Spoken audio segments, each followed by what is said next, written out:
How to add Modbus RTU device in FDM software. आज हम जानेंगे कि एफडीएम सॉफ्टवेयर में मॉडबस आरटीयू डिवाइस को कैसे ऐड करें। तो चलते हैं, शुरू करते हैं। सबसे पहले न्यू टैब खोलेंगे। क्योंकि मैंने एफडीएम सॉफ्टवेयर इंस्टॉल किया हुआ है तो हम लिखेंगे लोकल होस्ट कॉलन 8090। जैसे ही हम ये करते हैं हमारे सामने लॉगिन पेज आ जाता है।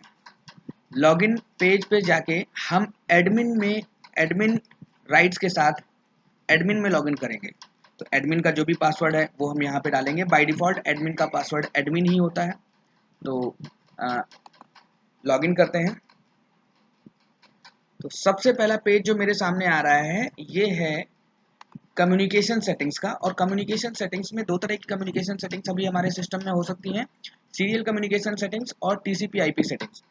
तो मॉडबस आरटीयू की बात करें तो ये एक तरह का सीरियल कम्युनिकेशन है, इसलिए हम सीरियल कम्युनिकेशन पे जाएंगे।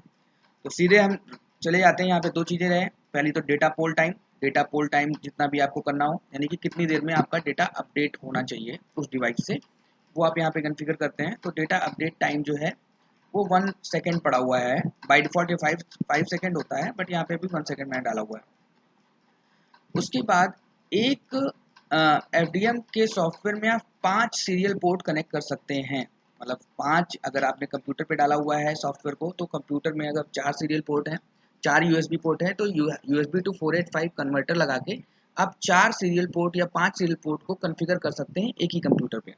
ठीक है, तो ये है सीरियल नंबर में आ गया सीरियल पोर्ट 1। अब जो भी सीरियल पोर्ट आप यूज़ कर रहे हो उसको आपको इनेबल करना होता है। जो डिसेबल होगा उसको डिवाइस काउंट नहीं करेगी, उसमें डेटा पोल नहीं करेगी। तो जैसे सीरियल पोर्ट 1 को मैंने इनेबल किया हुआ है। अब इसका कॉन्फ़िगरेशन कर लेते हैं। तो सबसे पहले तो कॉन्फ़िगरेशन करते हैं। तो सीरियल पोर्ट पे डेटा के लिए सबसे पहले हमें कॉम पोर्ट सेलेक्ट करना होगा कि सीरियल पोर्ट 1 जो है वो किस कॉम पोर्ट से कनेक्टेड है।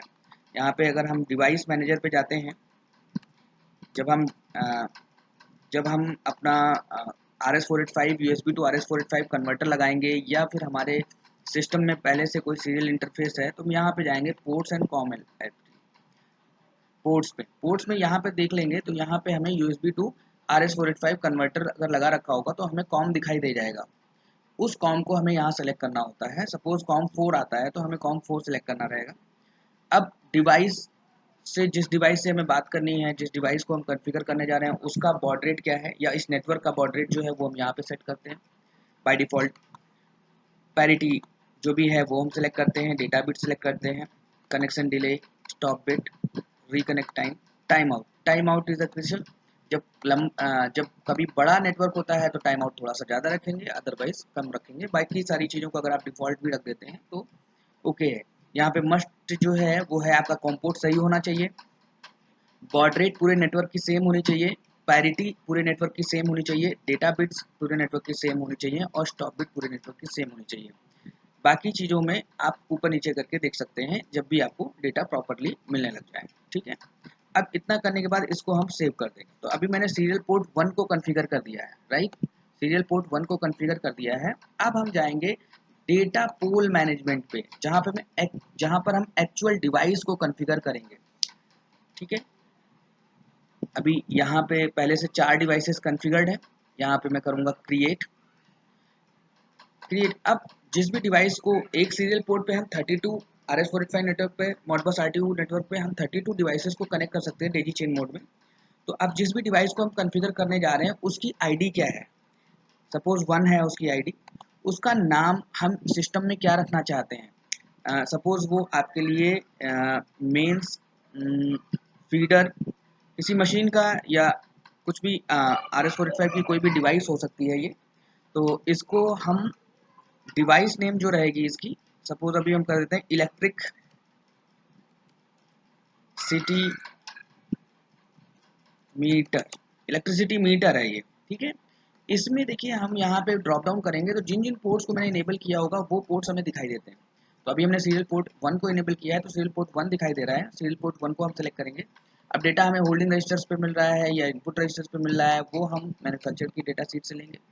स्टार्ट रजिस्टर, अब होल्डिंग रजिस्टर में स्टार्ट किस एड्रेस से लेके कितने डेटा रीड करने हैं, जैसा मॉडस्कैन में होता है सेम वैसा ही। तो इस चीज़ को आपने कॉन्फ़िगर कर दिया। एक डिवाइस है जिसका ना ID 1 है और इलेक्ट्रिसिटी जो कि सीरियल पोर्ट 1 पे कनेक्टेड है उसका ID 1 है और उसका नाम इलेक्ट्रिसिटी मीटर रख दिया है और उसमें होल्डिंग रजिस्टर 2500 से 10 डेटा को हम रीड करने वाले हैं। इसको हम कर देते हैं सेव। तो अब देखिए एक नई डिवाइस यहाँ पे क्रिएट हो गई है। अभी इस पे कोई डेटा नहीं आ रहा है बट एक डिवाइस क्रिएट हो गई है इलेक्ट्रिसिटी मीटर के नाम से, जो कि सीरियल पोर्ट 1 पे कनेक्टेड है। होल्डिंग रजिस्टर से 2500 से 10 डेटा आ रहे हैं। अब देखिए 2500 से जब 10 डेटा हम मांगते हैं तो मतलब हमारे पास एक से ज़्यादा पैरामीटर्स आ रहे होंगे, पूरी एरे आती है, डेटा की एरे आ रही है हमारे पास। तो अब हम टैग्स में जाके हम टैग क्रिएट करेंगे। यहाँ पे हम क्रिएट करते हैं, टैग क्रिएशन करते हैं।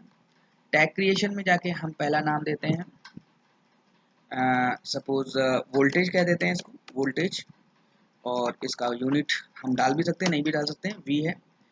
अब ये डेटा किस फॉर्मेट में आ रहा है, स्वैप है, इंट है, फ्लोट है, जो भी हमारे लिए जो भी मैन्युफैक्चरर ने लिख के दिया हो वो हम कर सकते हैं। यहाँ पर ऑफसेट पहली पोजीशन पे डेटा है कि दूसरी पोजीशन पे है, चौथी पोजीशन पे है, वो हम यहाँ पे डिफाइन करते हैं। डेटा में कुछ गुणा करना है, भाग करना है, वो हम यहाँ पे मल्टीप्लिकेशन फैक्टर के थ्रू करते हैं। और अलार्म अगर हमें इनेबल करने हैं तो अलार्म देंगे और उनके सेट पॉइंट डालेंगे। अगर कुछ स्केलिंग का पार्ट है तो उसको भी हम यहाँ पे करेंगे। तो अभी हम उसको छोड़ देते हैं, फिलहाल हम ऑफसेट डालते हैं और हम इस डाटा को सेव कर देते हैं। तो अब देखिए एक पैरामीटर मेरे सिस्टम में बन गया है। इस टैग का नाम है electricity underscore meter underscore voltage. ये मेरा टैग नेम है। ये टैग नेम है जिसका यूज़ हम रिपोर्ट्स बनाने में, डैशबोर्ड बनाने में और बाकी सारी चीज़ों में सिस्टम में कर सकते हैं। ठीक है, तो अब हमने एक डिवाइस क्रिएट कर दी जो कि ऑफलाइन जा रही है, जिसमें ये पैरामीटर इलेक्ट्रिसिटी मीटर है और वोल्टेज आ रहा है हमारे पास।